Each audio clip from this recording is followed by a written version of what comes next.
jste asi vyrovnali po tom velkým tlaku, pak to vypadalo, že chcete vyhrát a co vám to vypustilo? No, tam jsme to nezvládli, tam jsme se zbláznili a všichni jsme útočili.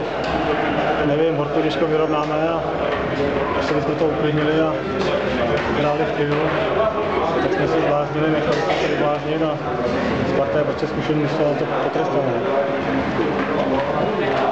Davide, vy jste říkal, že jsme vyrovnali, vy jste tam útočili plus minus od 70. minuty, bušili jste tam do Sparty. Jak jste doufali nebo věřili, že to tam spadne, už to vypadalo dost márně? Už jsme nějaký tlak měli, ale nedostávali jsme se do šancí a pak se nám podařilo vyrovnat a to tady jsme jenom sklidnili a teď jsme najednou všichni hrali do útoku a v tom golu jako defenzivní závodní a Diváci vás oslavovali i při odchodu ze hřiště a říkali si, že Buleckého kotle hoši děkujeme, takže předpokládám, že to určitě takže on i ten zápas měl opravdu tu svou kvalitu a úroveň souboje o první místo.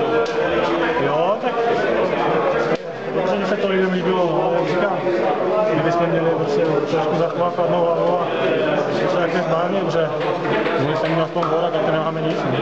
Budete to nějak vysvětlovat mladším spoluhráčům v kabině, nějak jim to vyčítat nebo je varovat pánové, tak tohle teda ne, tohle se nám prostě stávat nesmí?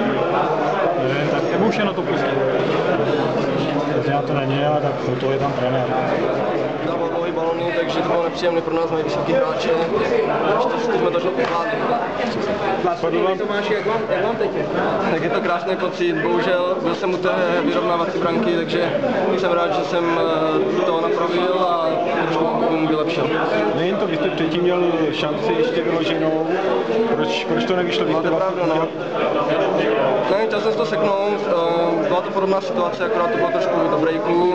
Nevěděl jsem, že mám tolik času, možná jsem mohl se víc podívat, víc klidu, naznačit možná.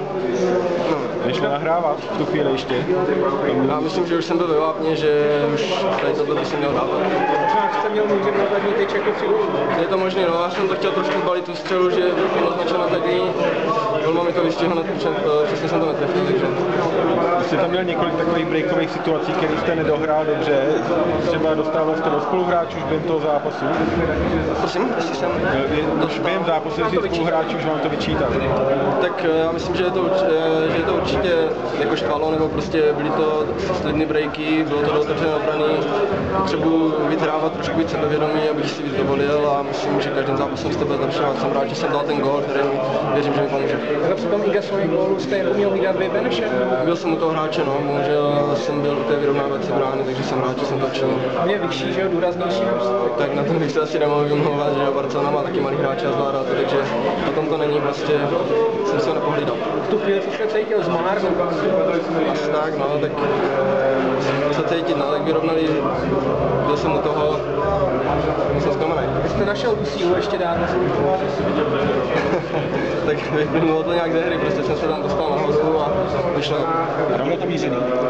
Tam jste ten klid zachoval, jako i v té 90. minutě jste to osvědčil, bylo to sebevědomý hokej. Trošku možná mě tam právě běhl ten moment té šance předtím, když jsem trošku víc panikařil, nebo myslel jsem si, že mám hráče blíž u sebe, teď jsem si řekl, že prostě ještě si počkám, ještě naznačím a zkusím to dát na zadní.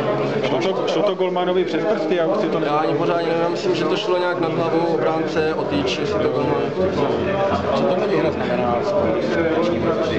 To sebevědomí. Tak samozřejmě vždycky každá výhra nám pomůže a obzvlášť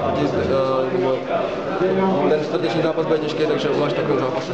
A neříkal třeba trenér, že pošet jste síly? To určitě ne, my se soustředíme samozřejmě na obě ligy, prostě hrajeme domácí soutěž i evropskou, takže chceme uspět. Dal ještě zatím vítězným gólem, že to pak jako vyvezali otevřel. Je pravda, že to otevřel, ale hrozili nebo byli nepříjemní tady v tomhle, takže asi jim nic jiného nezbývalo, když prohrávali tam. A ten závěr to byl asi divácky zajímavý, že jo, nahoru. Já myslím, že jo, no, tak bylo to hodně o souboji, dlouhý míče, ta hra byla taková roztahaná, bylo tam hodně prostoru. Já myslím, že diváci se bavili. Když to bylo 1-1, věřil jste, že vyhráte, nebo jste se naopak bál, že ještě dostanete jeden gól, že to tam všichni lítali? Nebál jsem se, že dostaneme, ale už byl závěr zápasu. Už... Samozřejmě jsem pořád věřil, ale už se ty minuty krátily, takže bylo těžké. Mám myšlo střídání v Rotterdamu. Počítal jste teda, že se vrátíte do základní sestavy dneska? Tak nějak nepočítal, jako já se snažím přesvědčit trenéra nebo makám, abych hrál a v každém zápase prostě jsem makal a věřil, že to dopadne. A na tom levým kraji vám to sedí taky? Tak spíš jsem rád, že hraju a jestli vlevo nebo vpravo a myslím, že to není zase tak důležité. To je vlastně první gol teď. Já se omlouvám, on se vrátí Tomáš, jo, ale vyřídí dvě otázky a Věříte, že se rozstřílí zase? Ne, že se dá přijít. Byl bych rád, ale věřím, že mi tady tam gol pomůže.